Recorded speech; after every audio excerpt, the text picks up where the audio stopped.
What's going on, everyone? Welcome back to Beyond the Box Score.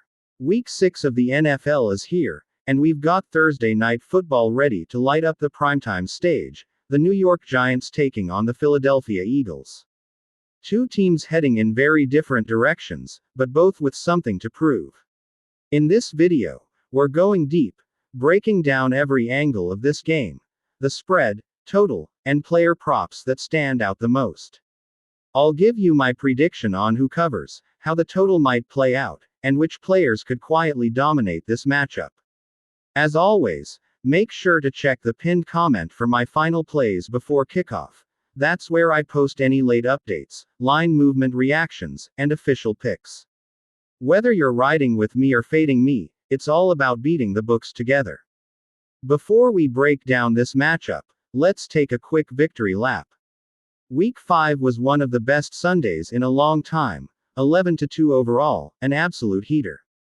Thursday night wasn't perfect, Monday night went even, but Sunday carried the load.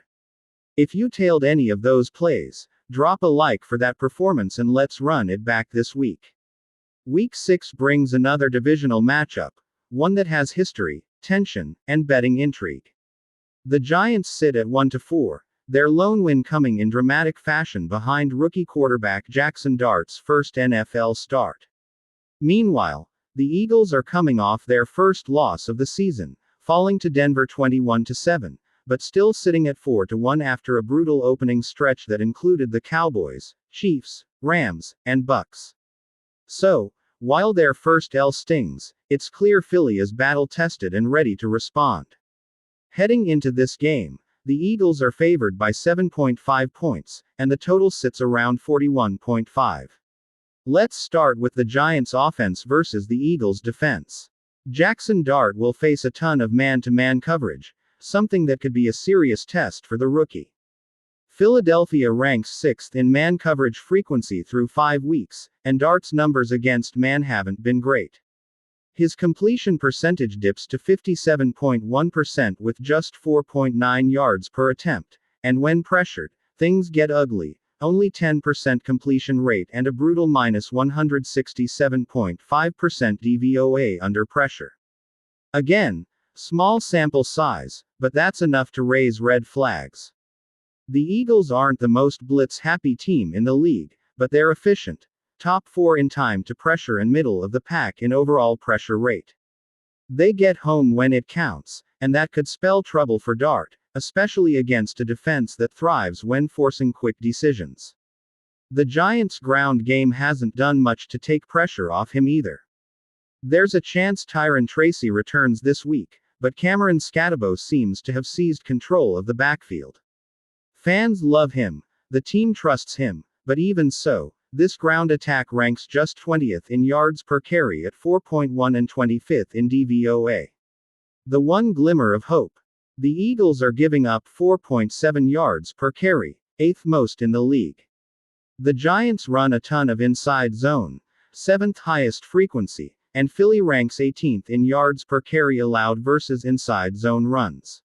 They're not elite in that area, but their efficiency is strong, ranking 5th in EPA per attempt. It's a classic case of strength versus weakness. The Giants may find some early running success, but if the Eagles build a lead, the run game will fade away.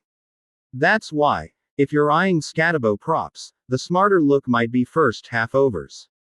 Once the Giants trail by double digits, it'll be all on Dart's arm. One more stat that can't be ignored. The Eagles' defense is elite in the red zone, allowing touchdowns on just 37% of opponent trips, 3rd best in the league. The Giants, on the other hand, are dead last in that category. That's a recipe for stalled drives and field goals, which could have major implications on the total.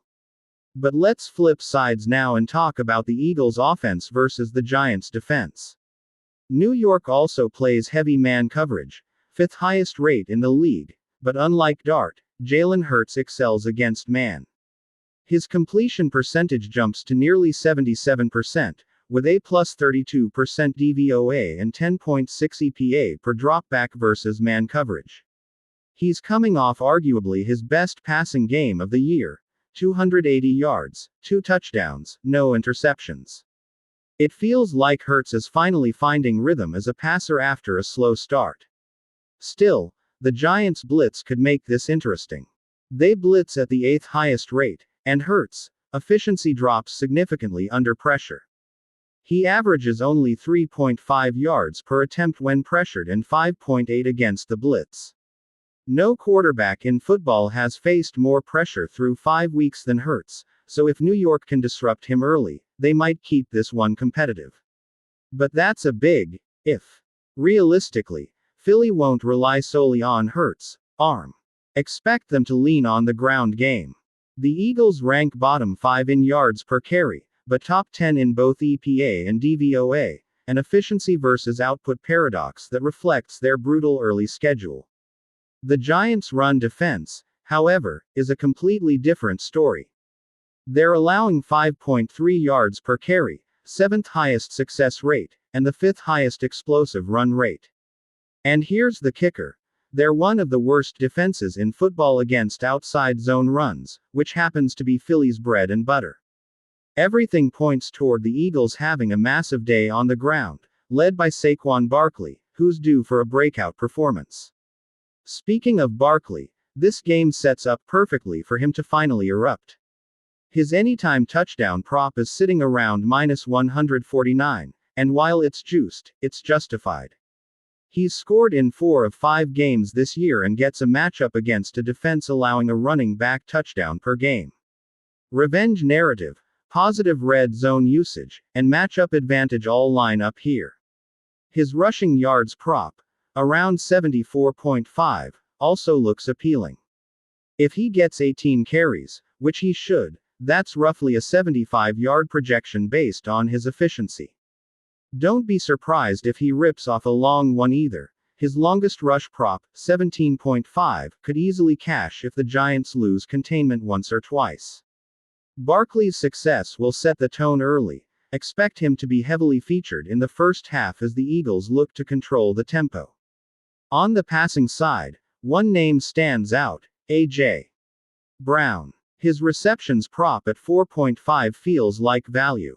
He's hit that in 3 of 5 games, and when Hurts faces pressure, Brown becomes his security blanket, commanding nearly 29% of targets against the blitz. The Giants rank dead last, 32nd, versus opposing wide receivers, and Brown's quick slant route tree fits perfectly against man and pressure-heavy defenses. Even if the yards aren't explosive, the receptions volume should be steady. I'd also keep an eye on Devonta Smith's deep routes, but in this matchup, Brown's physicality and short area reliability give him the edge. As for the Giants' passing game, Wan'Dale Robinson deserves attention.